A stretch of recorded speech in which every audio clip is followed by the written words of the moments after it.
Long before the war drums of Troy echoed across the Aegean Sea, there lived a boy unlike any other, Achilles, the son of a mortal king and a sea goddess, Thetis. Born with unmatched strength and beauty, Achilles was fated by prophecy to become the greatest warrior the world would ever know. But he would die young. When Thetis heard this prophecy, her heart broke. She could not bear to see her only child swallowed by the fires of war. So, in secret, she devised a plan, not to defy fate, but to delay it. She spirited young Achilles away from his homeland to the hidden island of Skyros, ruled by king Lycomedes. There, with aching resolve, she disguised her son as a girl and placed him among the king's daughters, where no soldier or seer would ever think to look.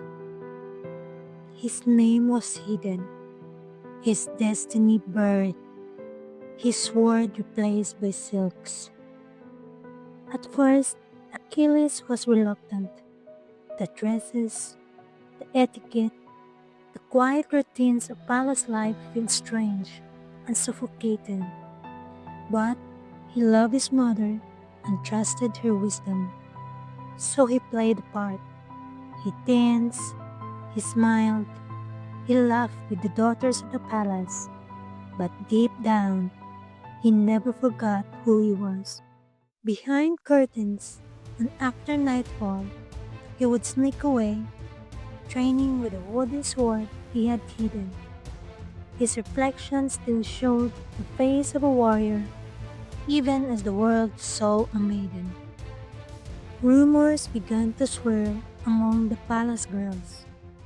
There was something different about this girl. Too bold, too fast, too strong.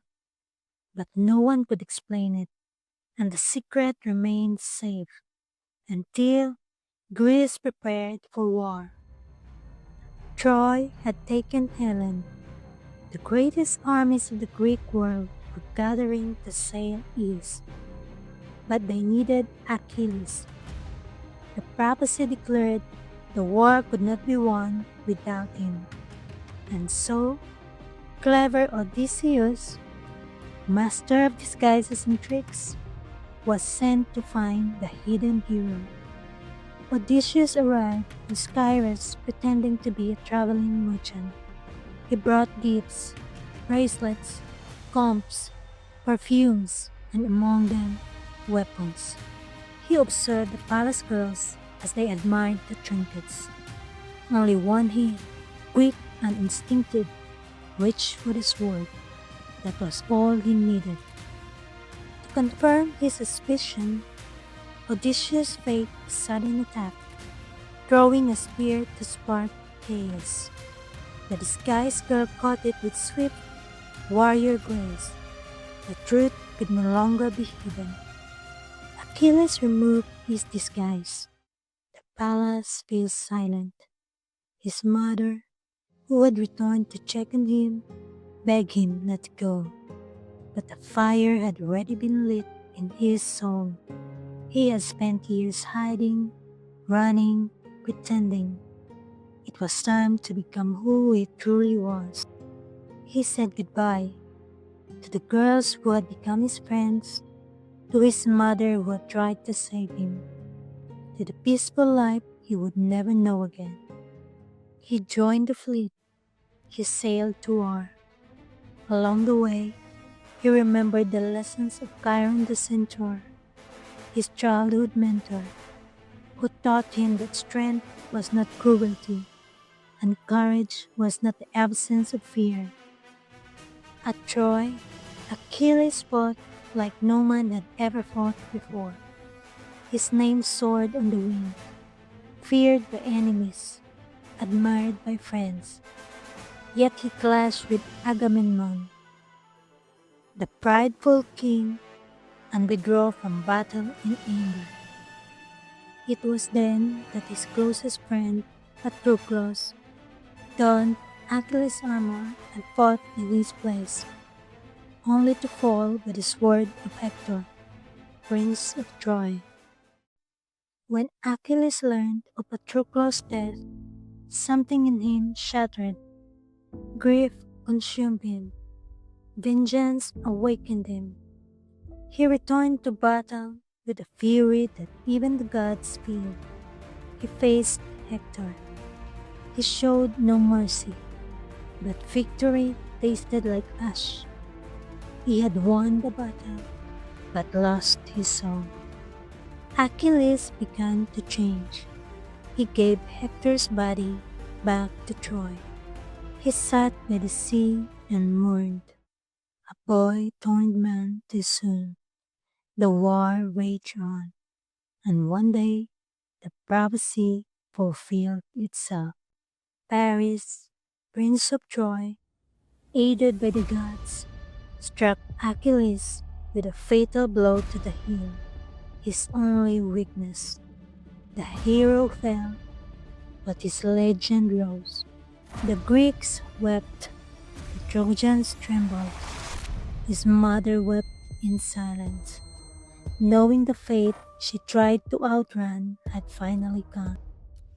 They burned his body with honor. They built a statue in his name. And even now, thousands of years later, we remember him, not just as a warrior, but as a boy who once wore a dress, hid behind a curtain, and made the choice to face destiny, not with fear, but with fire. Sometimes life asks us to hide parts of who we are, not because we are weak, but because those who love us are trying to protect us. But no matter how well we're hidden, the truth of who we are always finds its way to the surface. Achilles spent years pretending to be someone he wasn't, wrapped in silks when he was born for armor, walking in silence when he was meant to shake the earth. But what this story shows us is that pretending can only hold us for so long, because inside every heart is a calling that refuses to be silenced. And when that moment comes, when we are asked to step into who we truly are, even if it's terrifying, even if it costs us everything, we must answer, not for glory, not for fame, but for the simple truth that we were not made to live small. Achilles didn't choose war. He chose purpose. He chose to face the fire rather than hide from it. And that's a lesson for all of us. That courage isn't about never being afraid. It's about rising, even when the world tries to bury you in disguises, and saying, "This is me. I was born for more, and I will not run from who I am." Thank you for watching.